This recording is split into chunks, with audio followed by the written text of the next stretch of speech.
Olá a todos, todas as pessoas que nos assistem. Hoje eu vou fazer uma apresentação sobre Rook.io. É um software Defined Storage hiperconvergente. Vou explicar tudo o que é isso aí, mas antes de eu explicar para você o que é o Rook, o que é um software Defined Storage hiperconvergente, eu vou contar um pouco sobre a minha história. Bom, meu nome é Levi Santana, tá aí o meu nome. Também tem o meu GitHub, que tem algumas coisas interessantes que tem a ver com a nossa apresentação de hoje. Alguns arquivos de configuração que eu vou citar, alguns exemplos de uso. Tenho playbooks também interessantes que tem a ver com Software Defined Storage, também playbooks sobre containers. Então dá uma olhada no meu GitHub. E se você quer conhecer mais sobre a minha história profissional, você pode acessar o meu LinkedIn. Então, quem que é o Levi Santana? Esse sou eu, é uma foto recente que eu tirei em cima de um museu, num dia muito agradável, e dá para perceber porque eu tô sorrindo na foto. E que mais? Por que eu tô fazendo essa apresentação? Porque eu sou apaixonado por software livre desde muito tempo. Quando eu comecei a trabalhar com tecnologia, eu já gostava muito de software livre. Sou usuário desde 1995 do Linux e me interesso também na parte de storage especificamente e missão crítica. Storage porque é sempre importante a gente saber como a gente guarda os dados e garantir que eles vão estar lá sempre acessíveis, sem corrupção, sem nenhum problema. E missão crítica, que tem a ver com isso, que é você ter certeza que você não vai perder seus dados e que eles estão bem guardadinhos lá onde você precisa para quando você acessar e não ter nenhuma dificuldade de acessá-los. Atuo já na área de infraestrutura há uns 20 anos. Comecei a trabalhar ainda no século passado na área de infraestrutura. Desde então eu trabalhei bastante com Unix, com Linux, o sistema operacional em si, mas sempre com algo de missão crítica rodando em cima, uma aplicação que não podia estar fora, que era importante que o Linux estivesse disponível.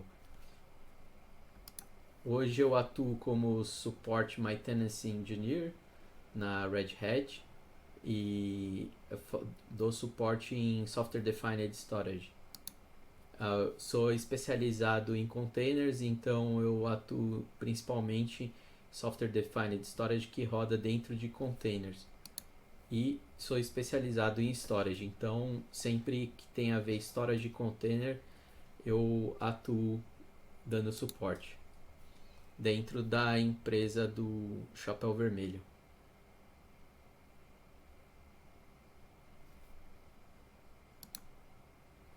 E aí você pode ver como que eu fico usando o chapéu.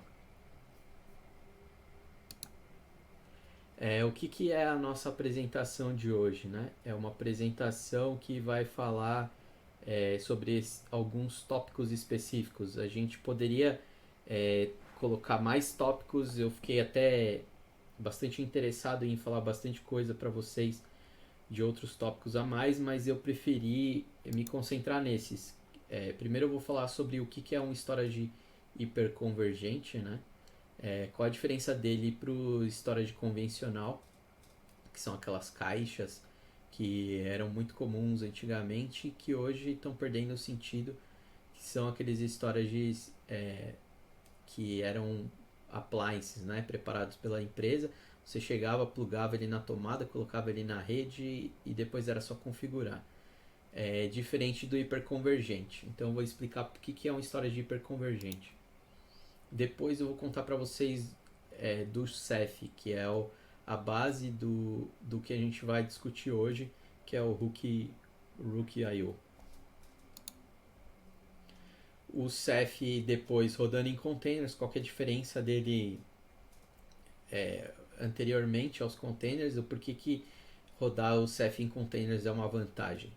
Na verdade, mais de uma vantagem. E por que que o Ceph foi para os containers e é um caminho sem volta. E no final eu vou explicar para vocês o que que é o hook e como que ele faz o Ceph em container ser melhor e sobe um nível aí na hiperconvergência, que é o caminho que a gente quer trilhar para o storage.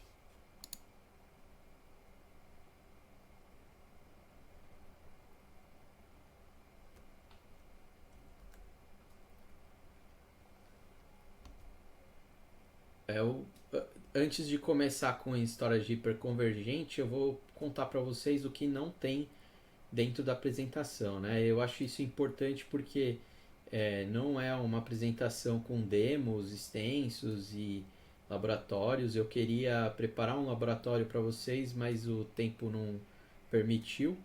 E também, além da questão do tempo, eu precisava de um laboratório que fosse acessível para todo mundo. E é algo que no Kubernetes é meio complicado. Então, o que eu não vou falar na apresentação? Primeiro, sobre Kubernetes. O Kubernetes, eu poderia subir um microkube, um micro Kubernetes aqui no meu notebook, mas isso ficaria muito distante do que eu quero contar para vocês, que é um storage hiperconvergente para ambientes de missão crítica, ou seja, ambientes grandes, né? Ambientes de alta disponibilidade para rodar bastante carga dentro do storage, bastante dado e bastante acesso. Então, se eu subisse no micro Kubernetes, não faria muito sentido. E aí também eu teria que explicar o que é um Kubernetes e como que a gente faz um cluster de Kubernetes. Como eu não queria falar sobre Kubernetes, então a gente não vai ter o laboratório aqui na nossa apresentação. Outra coisa que não tem, então, é um laboratório, porque como a gente não fala de Kubernetes, então eu deixei o laboratório de lado para a gente falar especificamente da arquitetura, de como se dá um storage hiperconvergente com um Rookio. Mas eu vou explicar para vocês como que você, no seu Kubernetes, você sobe um Rookio rapidamente. São poucos comandos e você vai tendo o seu ambiente aí preparado, o seu laboratório. É só copiar os comandos que eu vou colocar na tela ou acessar os links de referência que eu vou deixar no final e você vai ter o seu laboratório rapidinho, poucos minutos. É tão rápido que é incrível.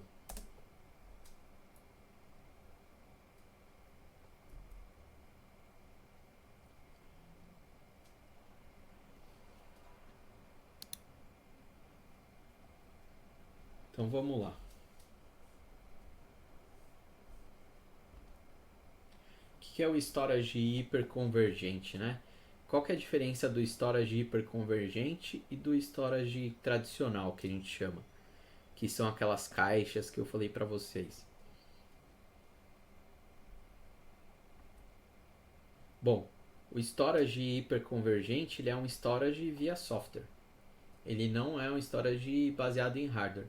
No começo a gente tinha aqueles storages que eram baseados em hardware, que inclusive o RAID, né, a redundância, ela era controlada por uma placa específica de RAID.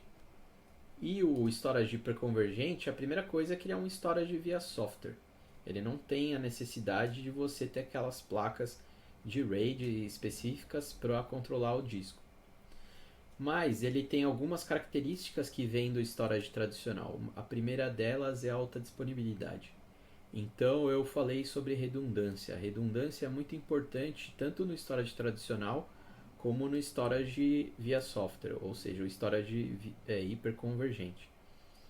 No começo, antes de a gente chegar no nível do Ceph e do Rookio, a gente tinha já algumas características via software, algumas funções via software do storage tradicional sendo portados para o kernel do Linux. Um exemplo é o RAID via software. Você consegue fazer RAID via software. Isso já é um avanço, porque antigamente precisava da placa física de RAID e você não podia fazer sem o hardware específico. Agora não, você já consegue fazer com o módulo do kernel do Linux, ter o RAID via software e ter alta disponibilidade. Mas isso ainda não é o storage hiperconvergente. Ele precisa de mais algumas características para ser considerado hiperconvergente. Outra característica do storage via software também é a redundância. Então, como eu falei do RAID, no storage via software, se você tem problema ou com as suas VMs ou com os seus containers que fazem a persistência do seu storage, você tem a redundância porque o dado ele não está só naquele container. Então a redundância ele continua existindo, assim como no software tradicional, no storage tradicional via hardware. Então você tem a cópia dos dados em vários lugares. Eu vou explicar exatamente como funciona isso no Ceph, que é uma cópia específica do próprio Ceph, que ele funciona diferente dos RAIDs das placas de storage convencional e também diferente da redundância do kernel do Linux, que faz uma simulação do RAID via hardware. E também diferente do LVM, que também pode ter uma redundância se você tiver cópias do seu LV em vários discos. Performance, algo muito importante no storage via software, que vem do storage via hardware, né, o storage tradicional. Então, algo que para aplicação é muito importante que a gente tenha essa performance. Se você vai substituir seu storage tradicional por um storage hiperconvergente e não tem performance para sua aplicação, então essa migração ela fica impactada e você não consegue sair do storage convencional. Por isso que a performance ela não é ignorada pelo storage via software, e eu vou explicar exatamente o que o Ceph faz para ter alta performance, como um RAID 0, por exemplo, que é o RAID Stripe, né? Que você copia e grava e lê de vários discos ao mesmo tempo para você ter uma maior performance. Então, tanto no storage hiperconvergente como no storage via hardware, você tem necessidade de ter essa performance de um jeito ou de outro. Na forma que o Ceph faz, é uma forma de um algoritmo, então é um software que faz você ter uma maior performance. E você pode fazer algumas configurações para melhorar essa performance também. Mas ela é importantíssima no storage hiperconvergente. Algo que tem uma vantagem, eu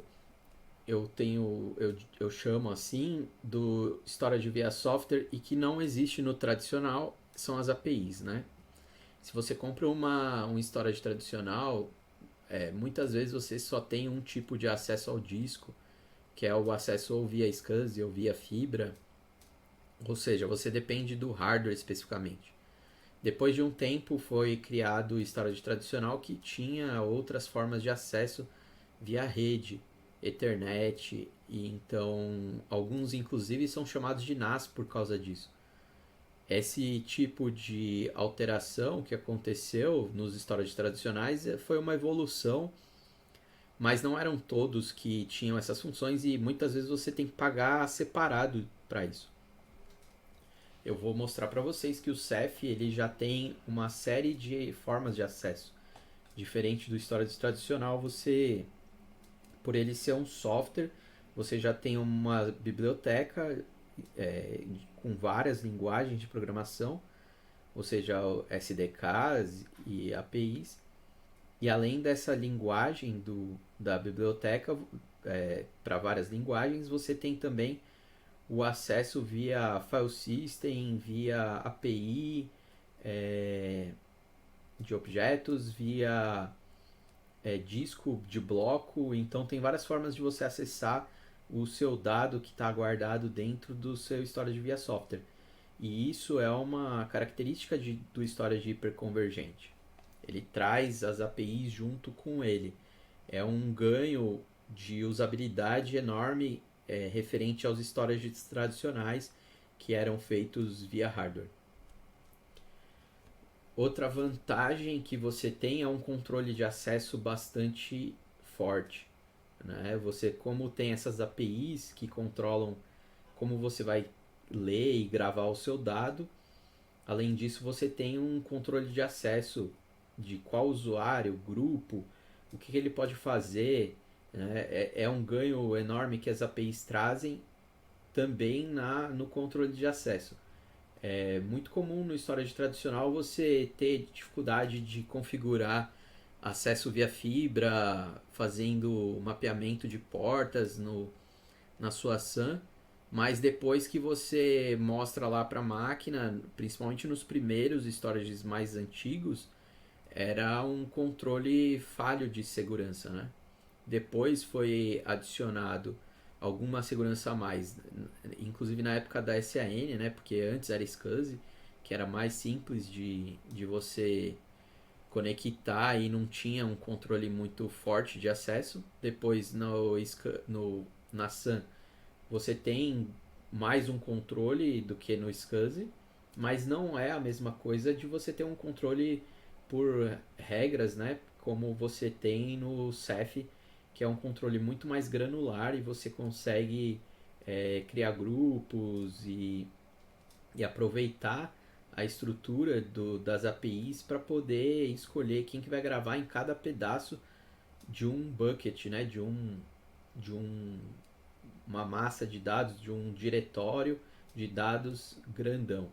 Então você tem mais controle sobre quem acessa, quem lê, quem grava, e consegue inclusive criar usuários administrativos que possam administrar esse controle de acesso para poder ter maior controle e segurança no acesso aos seus dados e na gravação também para não comprometer a usabilidade do seu storage. E por último, mas não menos importante, uma confiabilidade. A confiabilidade de que você está colocando o seu dado ali, ele vai estar replicado, ele vai estar disponível em alta performance de várias formas diferentes com controle de acesso. Então você pode confiar em todas as funções do seu storage, que são via software, não são algo fechado que você não sabe o que está acontecendo. Tem uma comunidade por trás, então você consegue pedir ajuda, você consegue pesquisar na internet, consegue ler o código fonte, procurar PR no GitHub se foi corrigido o seu bug, abrir issue, ou seja, abrir um chamado lá para o desenvolvedor dar uma olhada, ver o que está acontecendo. Essa confiabilidade que junta tanto as funções como o desenvolvimento do software em si, que é o Ceph, o Rook, são software livres e eles rodam em cima do Kubernetes, que é livre também, que tem acesso liberado para qualquer um, é uma forma de garantir a confiabilidade. Ou seja, você não está preso num software que é desenvolvido por uma empresa única e que se você quiser mudar de empresa ou mudar ou usar o da comunidade, você não pode, né? Então, para mim, eu que sou apaixonado por software livre, entendo que a liberdade é importante, acho que é confiável um software que tem todo esse tipo de nível de acesso, correção de bug pela comunidade, documentação pela comunidade e que não é só uma empresa que está por trás disso. Então, mais membros da humanidade que estão trabalhando e não só por causa daquela empresa específica, né? Então, eu considero que o software via o storage, Software Defined Storage, ele é um tipo de software que traz mais confiabilidade do que você comprar um storage tradicional, né? Um storage que você vai depender de uma empresa e um contrato de suporte. Porque se você precisa de um suporte, você contrata por um Software Defined Storage, você tem mais de uma empresa que você pode procurar. Além disso, você tem facilidade da comunidade te ajudar a portar os dados caso você desista de usar aquele software e migre para outra plataforma. Então eu considero que a confiabilidade do software Defined Storage é muito boa comparado com o storage tradicional. E por último, você tem ferramentas de administração e monitoramento. Então o próprio Kubernetes, né, ele já provê um stack, uma pilha de monitoramento aí que é pronta para isso, que usa o Prometheus, que é um software de monitoramento, e o Grafana como interface visual, e o Software Defined Storage também. Ele usa tanto essas ferramentas do Kubernetes como outras ferramentas, né, diferentes para administrar e para fazer o monitoramento. E você precisa disso porque o storage em si ele tem que ser monitorado. Você não pode deixar ele estourar de espaço, você não pode deixar muitos nós com problema, que isso pode afetar a sua produção, né? Então, por mais que ele tenha redundância de dados, você tem que ter um mínimo de nós aí disponível para poder gravar e ler tranquilamente, para não afetar a performance. Para isso, você precisa monitorar o seu storage. Se você tem muito uso, você tem que monitorar, porque por padrão o Rook.io ele faz FIM provisionamento. Então ele vai provisionando o disco não pelo quanto ele tem de espaço, mas pelo quanto você está gravando. Se você gravar mais do que ele cabe, você estoura e ele para de gravar, até você adicionar mais discos. Então é importante você monitorar como que está o uso de dados e não o quanto você está aprovisionando de volumes. E por último, como você tem uma administração, você consegue fazer todo esse acesso aí do controle de acesso, das APIs, para verificar a performance, se tá tudo, se a redundância funciona pela interface de administração. Eu não vou falar da interface de administração nem de monitoramento hoje, mas nos links de referência vão ter informações sobre as duas.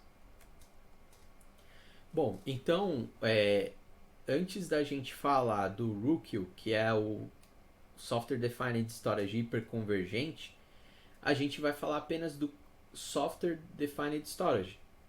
Né? O Software Defined Storage tem todas as características que eu falei no slide anterior, mas ele não é hiperconvergente. Hiperconvergente é quando a gente roda esse Software Defined Storage dentro do ambiente de containers. E eu vou falar isso depois. Mas antes eu vou explicar o que é o Ceph, que é um Software Defined Storage, que traz todas aquelas características que eu acabei de falar agora, mas ele por si só não é um storage hiperconvergente, por não rodar necessariamente no mesmo ambiente que ele provê storage.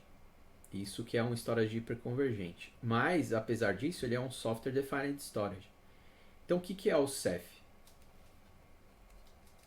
O Ceph, ele, primeiro de tudo, ele é um software livre. E ele foi criado por uma startup que chamava Inktank e depois foi comprada pela Red Hat. Essa startup chamada Inktank, ela se debruçou junto com o criador de um algoritmo que eu vou apresentar para vocês, que chama Crush. Esse criador do algoritmo ele foi contratado pela Inktank, que é uma startup, era uma startup de uma empresa de hosting. Essa empresa de hosting teve acesso à tese do fundador da Inktank, que explicava como fazer um Software Defined Storage baseado em um algoritmo específico. E a Inktank contratou esse criador do algoritmo para desenvolver esse Software Defined Storage. Então, o Ceph ele é um Software Defined Storage, como eu já expliquei, diferente de um storage hiperconvergente apenas.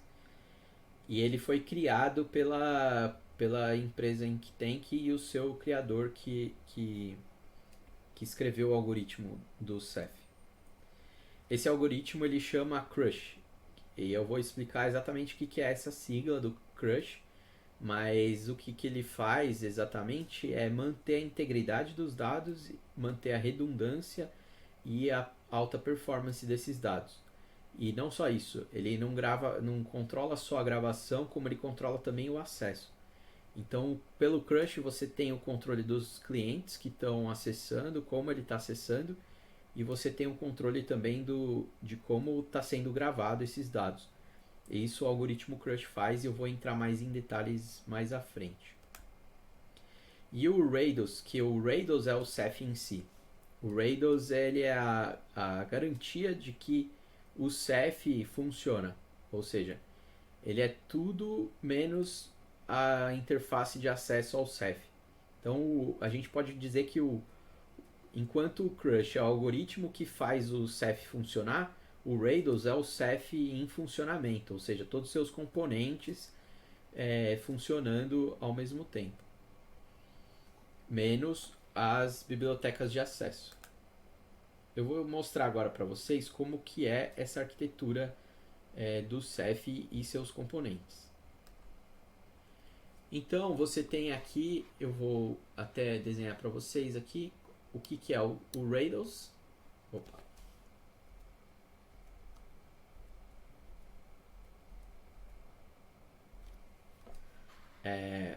Desculpa que eu cliquei errado. Bom, vou mostrar aqui no slide. Nesse slide a gente tem a arquitetura, o desenho da arquitetura do Ceph. Essa imagem ela é bem conhecida porque ela já é uma imagem clássica aí da documentação da comunidade do Ceph. Está lá no link que eu vou mostrar para vocês de referência, que é o link oficial da comunidade do Ceph.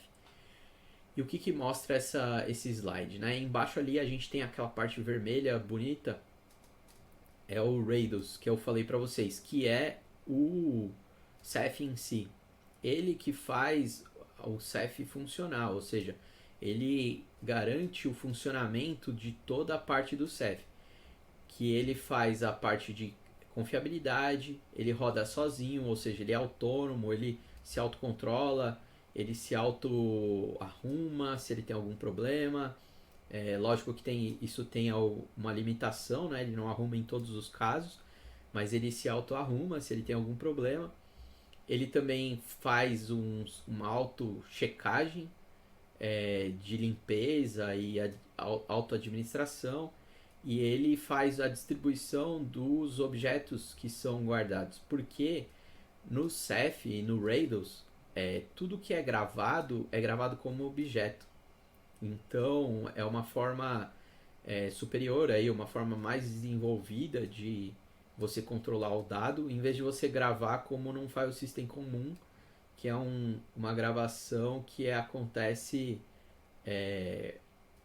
diferente de uma gravação por objeto. Então, tudo que é gravado como um objeto e ele organiza esses objetos sozinhos, o Rados. Ele sozinho faz essa administração, essa autocorreção dos objetos. Então, se você perde um disco e você precisa arrumar as partes que foram perdidas naquele disco, elas precisam ser reconstruídas, o próprio Rados vai fazer isso automaticamente. Se você tem uma opção para, inclusive, você colocar para ele achar discos automaticamente dentro da sua máquina. Então, se ele acha um disco, adiciona no cluster, sozinho ele vai fazer essa auto-administração desse disco. Vai adicionar como um pool de objetos e vai começar a copiar objetos para lá. Então, o Rados ele funciona de uma forma autônoma e ele é inteligente na forma de gravar e ler os dados. Vou falar mais detalhes do Rados mais à frente. Acima do Rados tem um quadrado verde, que é o do Librados. É verde meio azulado, né? Não sei, na verdade acho que é um azul. Não é muito minha área é mais infra mesmo, então não sei que cor é essa. Mas me parece um azul.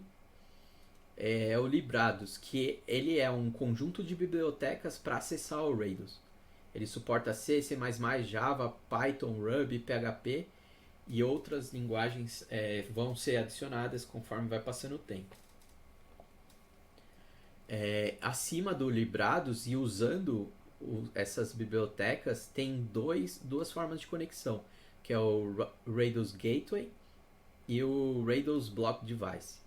O Rados Gateway ele é uma API em REST para acesso de objetos, ou seja, ele funciona como um S3, ele funciona com o Swift, ele funciona como um storage de objetos, e isso você consegue conectar diretamente pela sua aplicação, usando essas APIs que eu citei, né? O S3 e o Swift.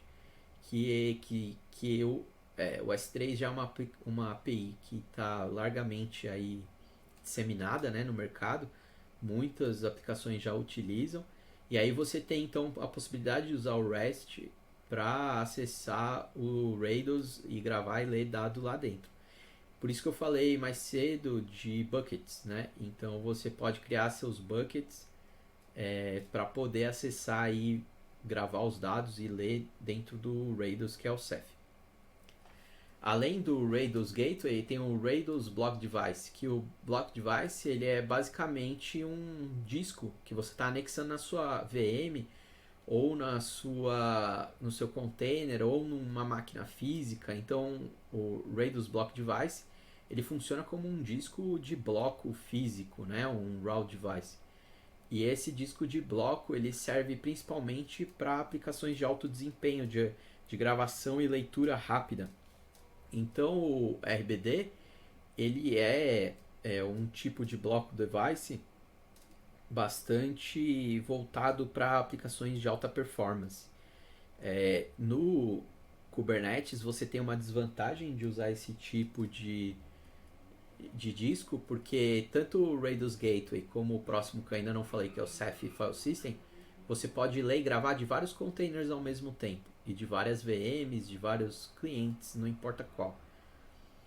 O RBD não, porque como ele é um disco de bloco e a gravação é muito rápida, você não tem esse controle de gravar de mais de uma máquina ao mesmo tempo, de mais de um container, de mais de uma VM. Então você perde na forma de acesso, mas você ganha em performance, em como isso é gravado dentro do seu disco. Né? Como é uma gravação mais direta, ela é mais rápida e tende a não trazer latência para sua aplicação. E esse é o intuito de você ter um block device. E você já tem o client desse block device, que é o RBG, para o kernel do Linux. E para o QEMU, para várias formas de virtualização. Então é um tipo de acesso de block device que já está disseminado também nos clientes e que serve muito para você ter aplicações de alta performance.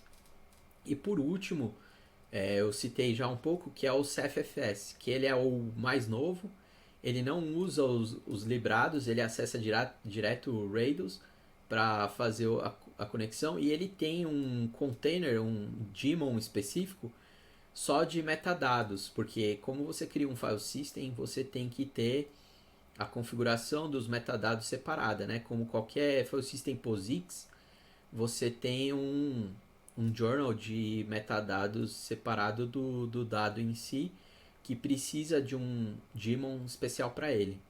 Então ele é um file system POSIX distribuído, então você pode acessar de várias máquinas ao mesmo tempo, de vários clientes, várias aplicações, vários containers. Ele possui também um client para o kernel do Linux e ele também possui um suporte ao Fuse para você poder acessar utilizando o Fuse do seu sistema operacional. Agora eu vou entrar mais em detalhes de como é o funcionamento do Ceph. Eu falei para vocês que o Ceph ele é baseado num algoritmo, esse algoritmo chama Crush. Esse algoritmo, na verdade, como eu disse, foi uma tese do criador do Ceph, o Sage, o nome dele é Sage, e ele escreveu essa tese, apresentou, depois a Inktank, que é uma startup, foi criada para que ele pudesse ter uma equipe e desenvolver essa tese dele, que é o algoritmo Crush, e virasse um software. O Crush ele quer dizer Controlled, Scalable, Decentralized Placement of Replicated Data. Ou seja, ele é controlável, na verdade controlado, escalável, descentralizado forma de replicar os dados. Então, forma de salvar a réplica dos dados. Então, o que é o Crush? Ele é um algoritmo que vai controlar como que você vai escalar de forma descentralizada a réplica e o salvamento desses seus dados no disco. Né? Ele faz isso via algoritmo para ser mais eficiente possível. Então você tem o controle maior, escalabilidade absurdamente alta, ele é totalmente descentralizado na forma de salvar os dados, ou seja, não tem nenhum componente que é único e central do seu cluster Rados, e os seus dados são todos replicados. Eu vou explicar melhor o que é isso, o que é o algoritmo Crush. Então, o que ele faz? Ele calcula onde os seus dados são armazenados, os objetos, porque os seus dados são armazenados em objetos. Além disso, ele usa a replicação de dados de forma inteligente para garantir a resiliência, ou seja, garantir que você vai ter acesso aos seus dados e como gravar e como ler a todo momento. Ele distribui para todos os clientes e os daemons do OSD. Eu vou explicar o que é o OSD no cluster. Então ele que vai garantir que tanto os seus clientes como os daemons de gravação e leitura, eles sejam distribuídos de uma forma a trazer maior throughput de performance. Ele é adequado para um armazenamento em hiperescala. Como eu falei, ele é absurdamente escalável. Então você começa pequeno, de 500 gigas cada disco para petabytes. Os discos podem ser enormes e você pode adicionar uma quantidade absurda de número de servidores ou containers como daemon de armazenamento, que é o OSD. Então, essa é a explicação do algoritmo Crush, que é o algoritmo base do Rados e do Ceph. O que é o Rados em si, né? Que eu falei, o Rados ele é o Ceph. Tá, mas o que é quais são os componentes dele e o que o Rados faz? O Rados quer dizer Reliable Autonomic Distributed Object Store, ou seja, ele é uma forma de armazenamento de objetos distribuidamente autônoma e confiável. Como eu falei, o Rados ele é o Ceph em si, ele é o Ceph a parte de armazenamento e de dados e de redundância. Ele controla a parte que diz pra gente o seu dado está bem armazenado, você consegue acessar e com alta performance. E você consegue escrever agora e depois. E ele faz isso de forma autônoma e distribuída, e além disso, ele é altamente confiável. Os componentes que fazem o armazenamento e a replicação desses dados, isso é o Rados.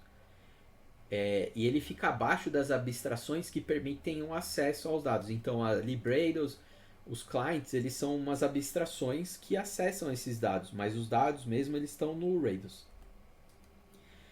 E o nome dos componentes é o Mon, que é o monitor, ele que monitora o funcionamento dos OSDs, que é o Object Storage Daemon, que é o daemon que faz a gravação dos dados e a leitura desses dados e onde roda o algoritmo Crush. Então é no OSD que vai rodar o algoritmo Crush que vai controlar, limpar, arrumar todos os dados para a gente. E por último, o último componente do Rados é o Manager, que controla o que está acontecendo entre o Mon e o OSD, mas ele não é necessário para o funcionamento do Mon e do OSD, mas sim para a administração do Mon e do OSD. Então, a gente pode chamar o Rados desses 4 componentes aqui, que é os OSDs, que é onde roda o algoritmo Crush, onde a gente salva os dados. Os monitores, que eles têm o mapa do algoritmo Crush, que fica que diz para onde que os clientes têm que acessar. o manager, que vai administrar o controle de acesso e o controle a ter gravação nesses dados, e os MDS, que são os metadados que são usados pelo CEF-FS. Então, o Ceph, ele rodava em daemons, né? Ele é mais antigo do que a containerização, e ele depois ele sai dos daemons e vai para containers. Por que, que o Ceph era daemon e foi para container? Eu vou explicar agora. O Ceph, então, ele foi para os containers, ele rodava em daemon, porque os containers você ganha mais rapidez em deploy de cada componente. Antigamente, quando a gente tinha o Ceph rodando em daemons, para subir um novo deploy eu precisava instalar uma máquina ou instalar uma VM com Linux e depois ir lá e preparar esse Linux para poder instalar os componentes. Aí eu rodava um Ansible Playbook que instalava os componentes e demorava para ele baixar os pacotes, instalar o pacote, configurar e tudo mais. Com containers é muito mais rápido. Você também faz uma substituição mais versátil dos componentes. Se você perde um OSD, um MDS, um Manager, com container você destrói aquele container e sobe um outro. Uma imagem para todo ambiente de storage. Então, como eu falei, quando você precisava antes instalar por daemon, você tinha que instalar a máquina inteira, o Linux, instalar os componentes. Agora com container você tem uma imagem só. Se já está baixada no seu registry, você só precisa baixar do registry para a máquina que vai rodar o container. E se já está na máquina que está rodando o container uma imagem que roda, por exemplo, o OSD, você pode usar a mesma imagem que já está lá na máquina e subir uma nova instância de container rodando um mon ou um manager. A atualização é muito mais fácil, você só troca a imagem do container, é mais rápida e simplificada. O Rook.io faz a atualização muito mais fácil do que era necessário antes fazer dentro de daemons e ir trocando componente por componente manualmente. Tinha esse playbook que facilitava, mas ainda não era tão fácil quanto distribuir uma imagem de container e substituir a antiga. E depois que o Ceph foi para o container, a gente tem mais coisa para melhorar e para transformar ele em hiperconvergente, porque ele rodar em container não muda tanto. Se você tem um Ceph rodando numa VM, numa máquina física ou em container, mas ele está separado do ambiente que provê storage, ele não é hiperconvergente. Ele só é um Software Defined Storage. Então a gente precisa mudar mais alguma coisa. Foi aí que surgiu o Rook.io, que é o objeto principal dessa apresentação. O Rook.io, ele já é diferente de um Ceph separado de um ambiente de aplicação que rodava em VM ou em container. Então, o Rook.io é uma junção do Ceph com os Kubernetes. Esse Ceph aí, junto com o Kubernetes, que vai trazer outras funções que só rodando daemon ou rodando em container não ia mudar muita coisa. Então a gente vê aí que o Rook.io e o Ceph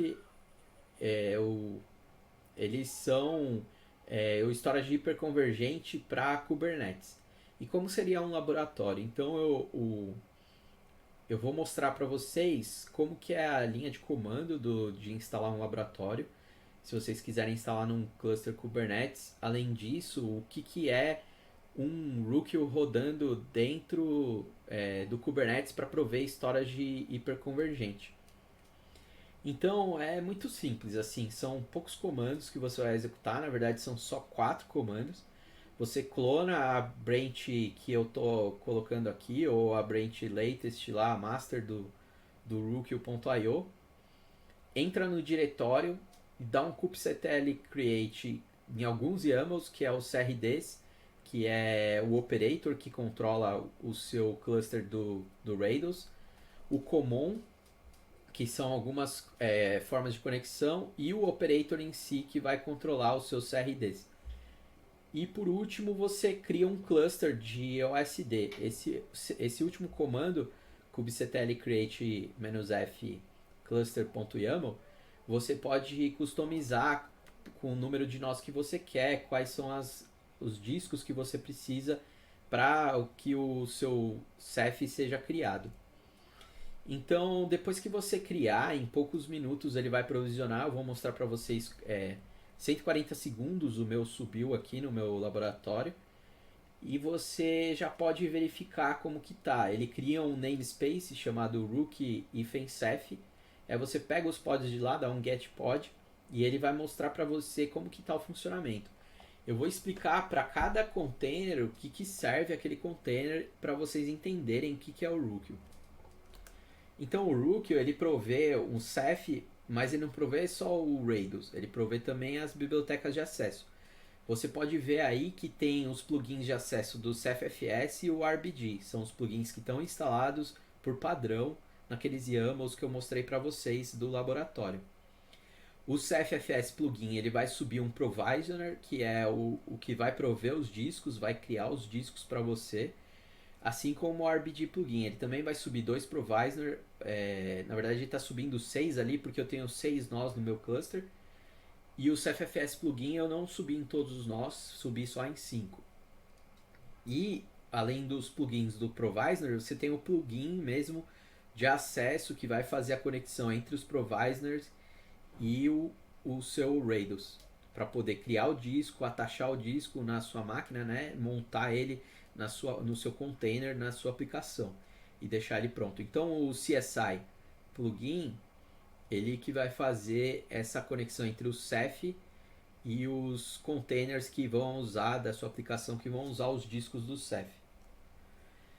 E além disso tem os containers de Rados, né? Você tem ali um Crash Collector, na verdade esse Crash Collector que está rodando dentro do Minikube, ele coleta erros, problemas que acontecem no seu Rados para poder reportar para o seu operator. Lá na última linha tem em negrito o operator, que é o container que controla todo o cluster do Ceph, que diz se está ok. Se você tem ali o red status dele, que é a primeira coluna depois do nome, 1/1, ou seja, ele tem um red para um que a gente subiu. Ele está running, está ok? Então se o seu Rook Ceph operator está nesse estado de 1/1 running, então você tem um Ceph aí todo funcional para você poder usar nas suas aplicações. Logo acima tem 3 mons, que são os monitores dos OSDs. Para cada OSD sobe um mon para poder controlar aquele mon e fazer a atualização dos crush maps e para poder acessar o dado e gravar e tudo mais. E além disso tem um manager que cuida do dashboard, cuida dos acessos, controle de acesso e tal. Como a gente está rodando dentro do Kubernetes, se esse manager cai, o operator ele vai subir um outro. Então a gente tem a redundância do manager. Mas lembrando que o manager ele não controla o dado em si, ele controla o acesso. Então não teria tanto problema da gente perder esse manager. E por último, mas não menos importante, os OSDs. Você pode ver que tem 3 OSDs ali nas 3 primeiras linhas, que são os controladores de dado e onde o dado é gravado. Para cada disco físico que você tem na máquina, ou para cada disco virtual que você tem na máquina, se for uma VM, onde está rodando o seu Kubernetes, você vai ter um OSD. Então, se eu tenho uma VM com 2 discos que vão ser utilizados para gravação de dados no Ceph, você vai ter 2 OSDs rodando naquela VM. Atenção que os OSDs eles que consomem a maior memória da sua VM. Então é importante que aonde você está rodando esse Kubernetes aí, que você tenha mais memória conforme você vai adicionando mais OSDs para aumentar a performance ou para aumentar o seu espaço em disco aí, porque cada OSD você pode adicionar disco mais rápido para aumentar o throughput, e tendo 2 discos você tem o dobro de throughput, ou você pode adicionar mais discos para ter o dobro de espaço em cada VM e tal. E você pode ver que depois dos 3 discos, dos 3 daemons de OSD, né, que a gente tem 3 containers de OSD, tem tem 3 containers, 6 na verdade, que morreram ali embaixo, que é o OSD Prepare. Como eu disse, o Rookie ele consegue usar funções do Ceph para reconhecer discos que você anexe na sua máquina e ele automaticamente prepara o SD para você. Então, ele cria esses containers que preparam o disco para você, formatam no em Blue Store, que é a forma de gravação do Ceph, do Rados. Formatam em Blue Store, mudam permissão, deixa o disco pronto e aí, quando ele termina de fazer essas alterações no disco, que o SD sobe e fica em running em status ready, como a gente está vendo aí nessa tela, que não tem nenhum problema.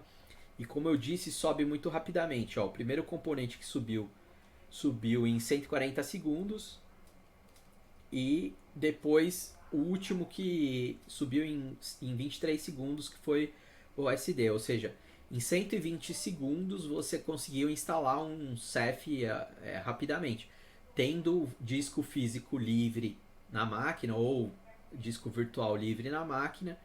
O próprio SD Prepare vai preparar para você e vai subir o daemon, então rapidamente você tem um cluster de Ceph provendo disco de alta performance, de alta disponibilidade, hiperconvergente para o seu cluster Kubernetes. Então eu termino minha apresentação com isso e aqui deixo para vocês as referências, né? O kubernetes.io, para quem quer entender melhor o que é um cluster de containers de alta performance e alta disponibilidade, que é o Kubernetes, que é a melhor ferramenta de cluster que a gente tem hoje, de cluster de containers, é um orquestrador, né, de containers.